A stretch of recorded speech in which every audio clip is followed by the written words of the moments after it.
Assalamualaikum warahmatullahi wabarakatuh. Saya Rosa Hilda dari kelas 12 RPL 1 akan mempresentasikan hasil jawaban tentang KD 3.4 tentang menganalisis dan mengevaluasi makna iman kepada Qadar dan Qadar. 1. Menjelaskan makna beriman kepada Qadar dan Qadar. Beriman kepada Qadar dan Qadar adalah salah satu rukun iman yang keenam. Beriman kepada Qadar dan Qadar memiliki makna bahwa kita meyakini, mempercayai, dan memiliki ketetapan hati bahwa segala sesuatu yang ada di dunia ini, baik hal yang buruk maupun hal yang baik, telah ditetapkan dan ditentukan oleh Allah Subhanahu wa Ta'ala. 2. Mengidentifikasi tanda-tanda Qadar dan Qadar. 1. Memiliki kesadaran yang tinggi dalam menyadari dan menerima kenyataan hidup. 2. Menerima segala sesuatu situasi dengan penuh kesabaran. 3. Senantiasa berusaha dan tidak mudah menyerah. 4. Memiliki sikap optimis dan pantang menyerah. 5. Selalu bersikap tawakal atas segala ketetapan hidup.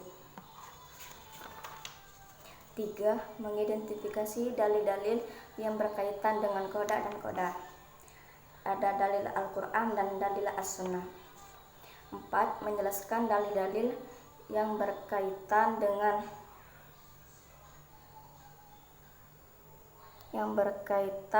Qadar dan Qadar. Dalil Al-Quran. Sesungguhnya kami menciptakan segala sesuatu menurut ukuran atau takdir. Quran Surat Al-Qamar ayat 94. 2. Tidak ada suatu bencana apapun yang menimpa di bumi, dan tidak pula pada diri kalian, melainkan telah dituliskan dalam kitab Lauh Mahfuz sebelum kami menciptakannya. Sesungguhnya yang demikian itu mudah bagi Allah Subhanahu wa Ta'ala.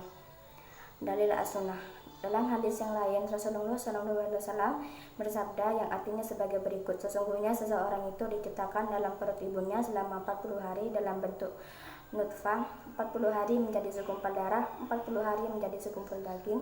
Kemudian Allah SWT mengutus malaikat untuk meniupkan ruh ke dalamnya dan menuliskan 4 ketentuan, yaitu tentang rezekinya, ajalnya, amal perbuatannya, dan jalan kehidupannya, sengsara atau bahagia. Hadis riwayat Al-Bukhari dan Muslim. 5. Mengidentifikasi hikmah dan manfaat beriman kepada Qadar dan Qadar. 1. Termasuk orang beriman. 2. Lebih banyak bersyukur.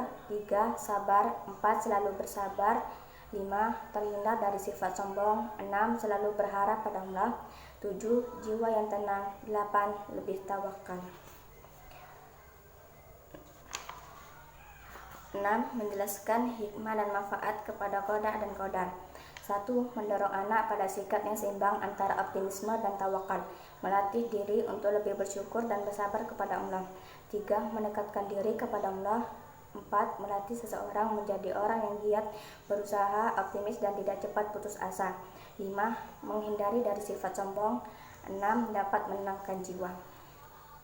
7. Menganalisis makna beriman kepada Qadar dan Qadar. Percaya serta meyakini sepenuh hati bahwa Allah Subhanahu wa Ta'ala memiliki kehendak, ketetapan, keputusan atas semua makhluknya. 8. Menganalisis tanda-tanda Qadar dan Qadar. 1. Yakin pada sunnatullah. 2. Senantiasa berikhtiar yang terbaik. 3. Menyempurnakan ikhtiar dengan tawakal.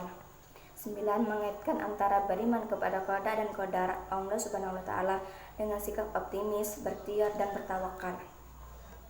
Dengan beriman kepada Qadar dan Qadar, setiap kita melakukan sesuatu hal, kita akan mengoptimiskan kalau kita bisa melakukannya, sehingga kita akan berusaha atau ikhtiar, dan kita akan menyerahkan segala hasilnya kepada Allah. Tawakal.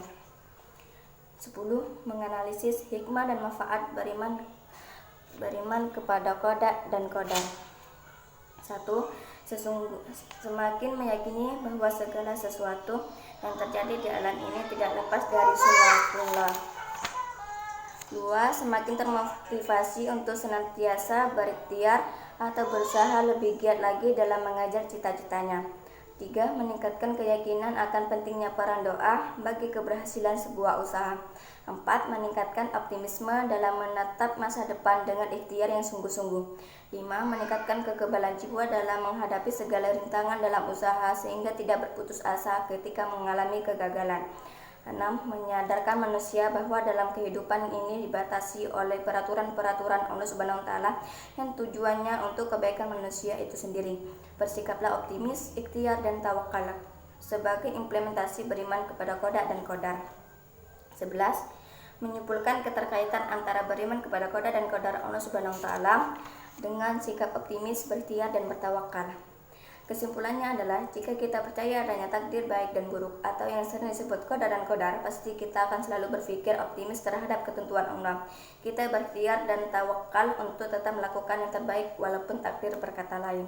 Sekian dari saya. Wassalamualaikum warahmatullahi wabarakatuh.